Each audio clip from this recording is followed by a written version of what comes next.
大家好，歡迎嚟到滋味人生，我係慧心。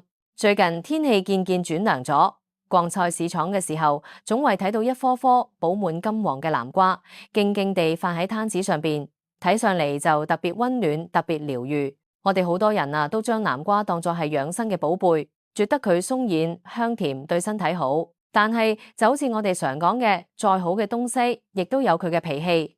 今日慧心上嚟同大家聊聊呢個我哋都市愛嘅南瓜。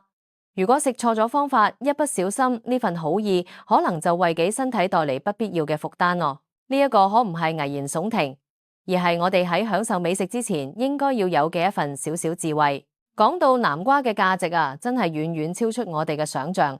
佢從金黃色嘅果肉、不起眼嘅南瓜子，甚至到我哋平常可能隨手丟棄嘅南瓜藤同南瓜花，全身都係寶。首先，南瓜對我哋嘅腸胃就好似一位溫柔嘅守護神。隨住年紀增長，我哋多少都會遇到一啲排便不順暢嘅煩惱，對吧？南瓜裏頭有兩種好病嘅成分，一種係水溶性纖維，另一種叫做果膠。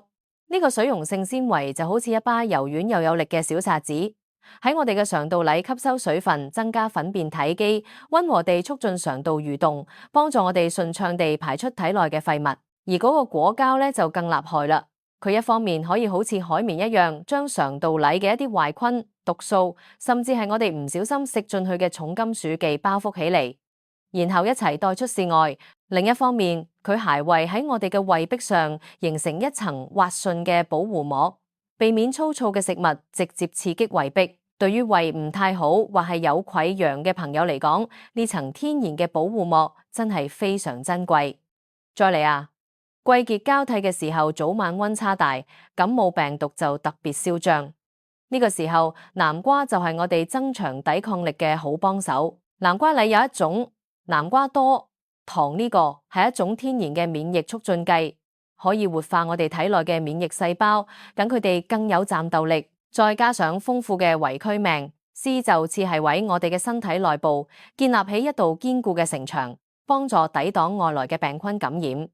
還有啊，南瓜嗰身漂亮嘅金黃色，可唔係白長嘅。嗰裏面藏住滿滿嘅 β 胡蘿蔔素。呢個胡蘿蔔素，首先佢係一種強大嘅抗氧化劑，可以幫我哋抵抗自由基嘅傷害，延緩衰老，保護皮膚健康有光澤。更重要嘅係 β 胡蘿蔔素進入人體後，會轉化成維佢命。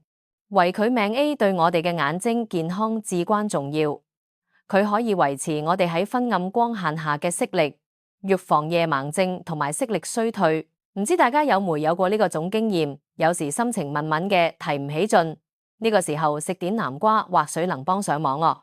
南瓜裏面富含一種叫做色氨酸嘅氨基酸，佢係我哋大腦製造快樂荷爾蒙血清素嘅關鍵原料。血清素嘅作用就係幫助我哋放鬆精神，穩定情緒。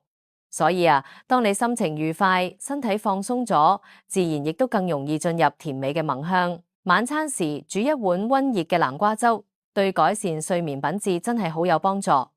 講咗呢麼多南瓜嘅好，連佢被我哋丟掉嘅南瓜子、南瓜藤同花，其實都係寶。南瓜子經過烘烤翻炒，就成咗營養價值急高嘅健康零食，對降低膽固醇、改善前列腺問題都有幫助。而南瓜藤同南瓜花喺中醫睇嚟，性質偏涼，有清熱解毒嘅功效。夏天如果覺得身體燥熱、口乾舌燥，用佢哋煮一碗清爽嘅湯，亦都係一道香煎嘅美味佳肴呢。不過，亦正因為南瓜乜好，我哋先更要識得點樣正確咁食佢。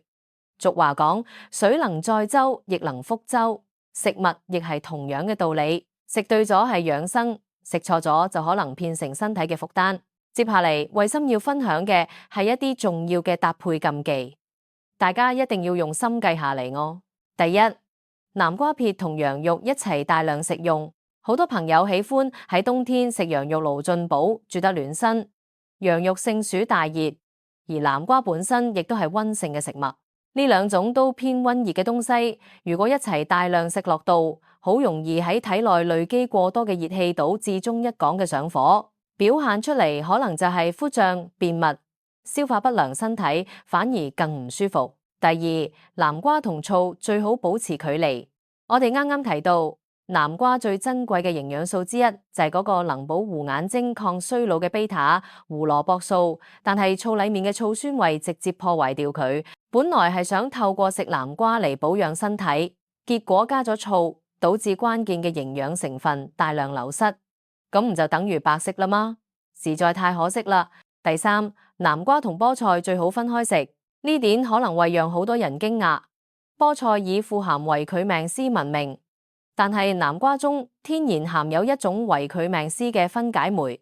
如果兩者一齊食南瓜裏嘅分解酶，就會去攻擊菠菜裏嘅維佢命 C， 讓菠菜嘅營養價值大打折扣。為啦確保我哋食進去嘅每一樣蔬菜營養都能夠被好好吸收，最好孩子係乾，佢哋分開食用比較好。第四，南瓜同番薯要適量。南瓜同番薯都係澱粉含量急高嘅食物，如果一次大量地一齊食，會超出我哋腸胃單次嘅消化能力。呢啲酶有被充分消化嘅澱粉，會喺腸道裏長時堅停留，然後喺細菌嘅作用下發酵，產生大量嘅氣體。呢個就會導致腹脹、不斷打嗝、排氣呢一系列讓人唔舒服嘅症狀。第五，南瓜魚對於某啲體質嘅人要特別小心。南瓜中嘅某啲生物活性成分可能會同帶魚嘅蛋白質發生複雜嘅化學反應，形成唔容易消化嘅複合物。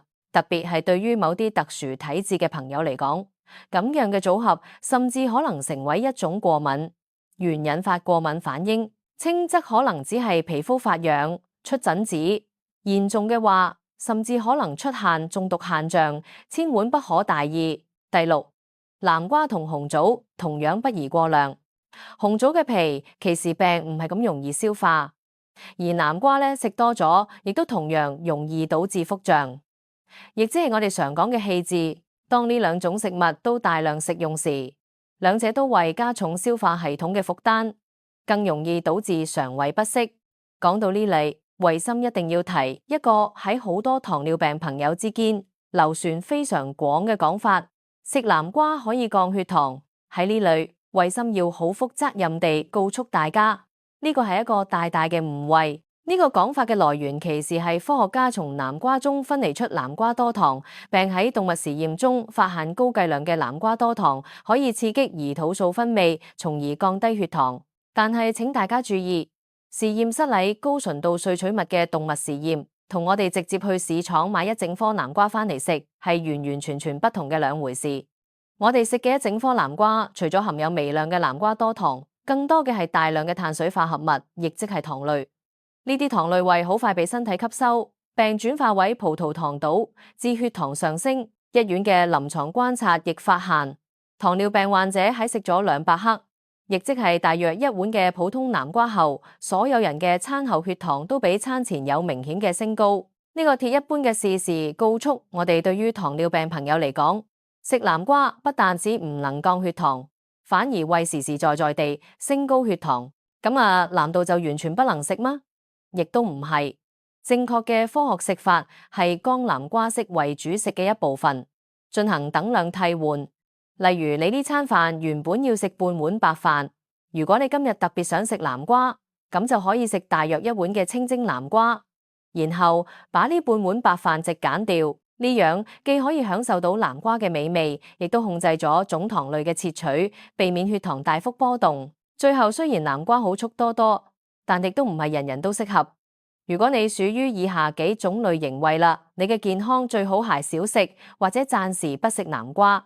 第一類係熱症體質嘅人，中醫認為南瓜性溫，食多咗容易助長濕熱。如果你平時就常常覺得身體裏有股熱氣，容易口乾舌燥、口氣重、大便澗結，咁食南瓜無疑係火上加油，會讓唔舒服嘅症狀更嚴重。第二類係患有濕熱氣滯疾病嘅人，呢個大致相當於現代醫學中嘅急性感染，例如急性腸胃炎、泌尿道感染等等。呢類疾病嘅治療飲食上應該要嚴格遵守清淡嘅原則，而南瓜性溫食咗反而可能會加重體內嘅濕熱，拖延病情。第三類係對南瓜過敏嘅特殊體質，雖然極為少見，但確實有極少數人為對南瓜產生過敏反應。如果喺食完南瓜後短時間內出現咗不明原因嘅皮膚紅腫、撓癢或者係反覆嘅消化不良，就要高度懷疑自己係咪對南瓜過敏啦。今日同大家分享咗那麼多關於南瓜嘅小知識，衛生唔係要讓大家害怕南瓜，而係希望我哋都能夠成為一個更有智慧嘅養生者。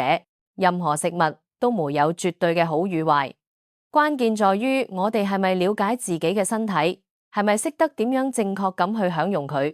請大家一定要記得，食療養生佢只係一種輔助，絕對唔能夠代替正規嘅醫療。任何食物都唔係治病嘅仙丹。當身體出現唔舒服嘅時候，第一時堅係要去尋求專業醫生嘅幫助，相信科學呢個先至係對自己健康最大嘅負責。希望今日嘅分享對大家有幫助，讓我哋不盲從、不輕信，當每一餐都食得健康、食得明白。好啦，今日嘅滋味人生就到呢裡，感謝你嘅收睇，我係慧心，我哋下期再見。